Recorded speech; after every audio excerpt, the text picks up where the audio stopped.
Our project was on women in fashion from the time periods from 1763 to 1860 and then 1860 to the 1900s. To get an idea of what this time period was like in 1763 to 1860 was women were commonly stereotyped as weak, passive, illogical, emotional, and lastly inferior to men. Fashion grew as a way to complement women's desire to have control and emphasis on their sexuality. The fashion during this time period had many layers and was very long, making it hard for women to go through their everyday lives. Petticoats and embroidery with white silk was all the rage, according to fashion magazine Harper's Bazaar at least, on January of 1881. Not only was fashion trending in the nation, but a plethora of new machines and inventions were too. A huge event that took the fashion nation by storm in 1846 was the invention of the sewing machine, which sped up the process of sewing and still today is one of the greatest inventions in the fashion industry. Another huge invention that took place in the fashion industry was the crinoline around 1855. This skirt was otherwise known as the hoop skirt. It added mobility to women as never seen before and was easily used by even the hardest working women. Betsy Ross was one of those talented women in the fashion industry. She was a seamstress who was known for the making of the very first American flag. She was related to fashion because of her skilled seam work and because she made supplies and repaired the uniforms for the American soldiers during the Revolution. She also made them blankets and ammunition cartridges. In Philadelphia, Betsy also had an upholstery business too.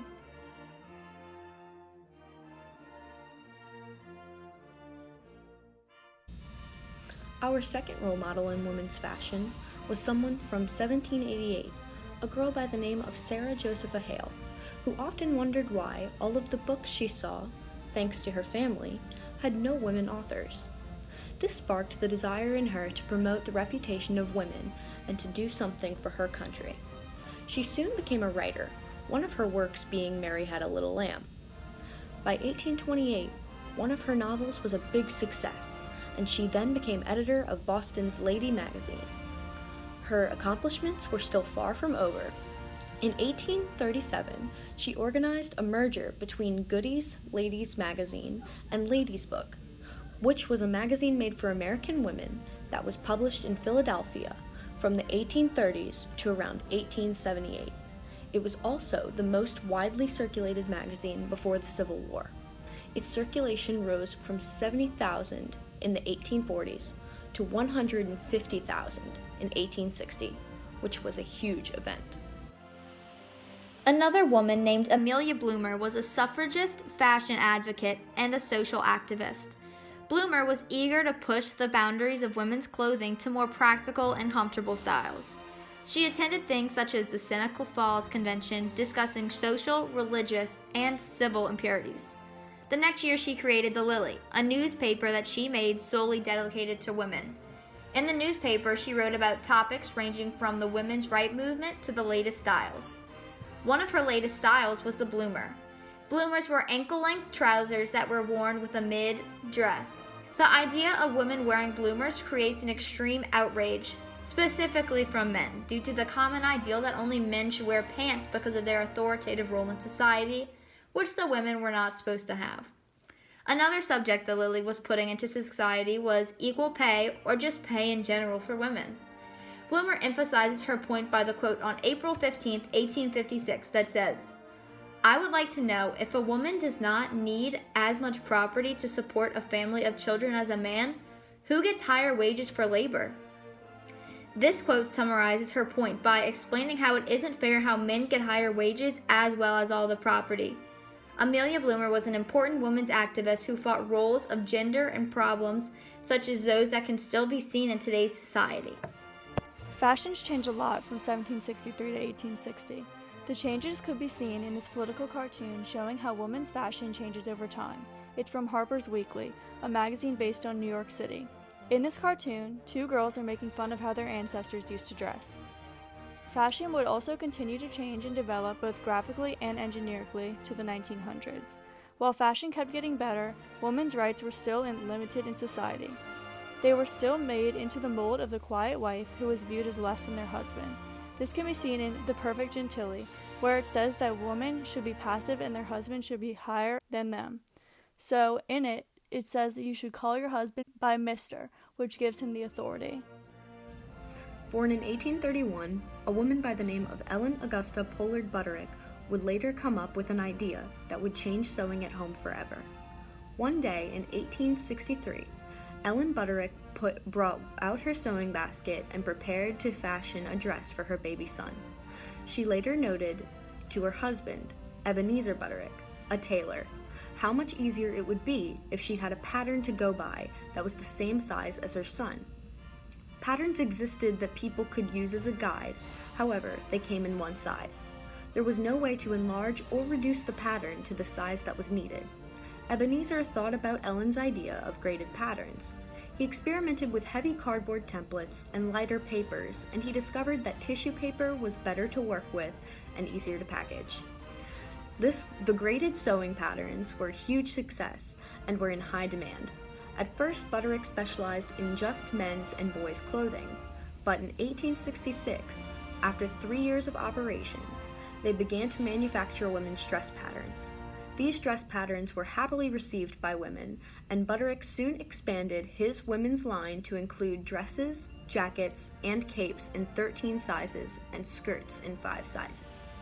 Keeping on to the 19th century, Elizabeth Keckley was a former slave who endured many struggles and obstacles as a slave, for she was sent to live with her master's oldest son and was raped while she was there, whipped and beat by the village teacher.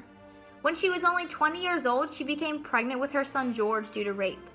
She moved to Virginia and began working towards her passion of being a seamstress while still being a slave. Her work as a dressmaker grew significantly over time, and she even started sewing for St. Louis's most high-class citizens. For the purpose of perceiving freedom, she soon married. However, later on, she left her husband and moved to Washington, D.C., where she received the honor of being Mary Lincoln's seamstress. Elizabeth Keckley's work was shown throughout the country, for Mary Lincoln wore Keckley's work of a purple velvet off-the-shoulder dress with printed ruffles and floral patterns. This iconic dress is on display at the Smithsonian's American History Museum. Did you know that this dress was considered the first to spark the hype of the flower crown? This is because the First Lady accessorized Keckley's dress with a floral headpiece. This goes to show that Elizabeth Keckley's work sets a precedent for future styles of fashion, especially through the events of the First Lady wearing her dresses. Another dress by Keckley was lined with white satin fabric and the middle was trimmed with pearl buttons. Due to Elizabeth, women started to go out more with their fashion, for people often looked up to the First Ladies for their fashion choices. Continuing on, many women adapted the idea of embroidering patterns and intricate designs, a very popular time during the 1853 to 1898 period. Elizabeth Keckley, as well as several fashion influencers during the 19th century, will continue to set an example towards many of the fashion trends and roles of women in the fashion industry for many years to come, and will forever be an inspiration to young girls in America and all over the world. The 1860s to the 1900s was a time of innovation. Between the cotton gin and the booming of railroads, fashion kept up perfectly.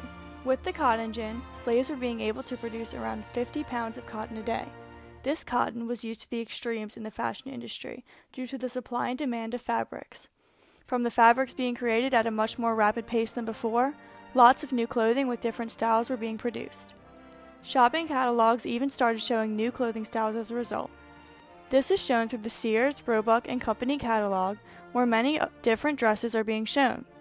Not only did these catalogs promote new styles, but they also showed many different skinny women. As women tend to have a competitive nature, they started to see who could have the smallest waist. This idea of having a small waist was pushed during this time in fashion. It was pushed so much that it nearly became deadly for several women, by the fact that their corset was so tight it would slowly cut off their oxygen supply. Another huge event for the fashion industry was the production of railroads. Railroads helped increase the growth of the fashion industry because the consumer and producer could now get their supplies delivered to them and sell them faster and more efficiently as well. Not only was the fashion industry becoming more technologically developed, it was also becoming much safer for the people producing these products.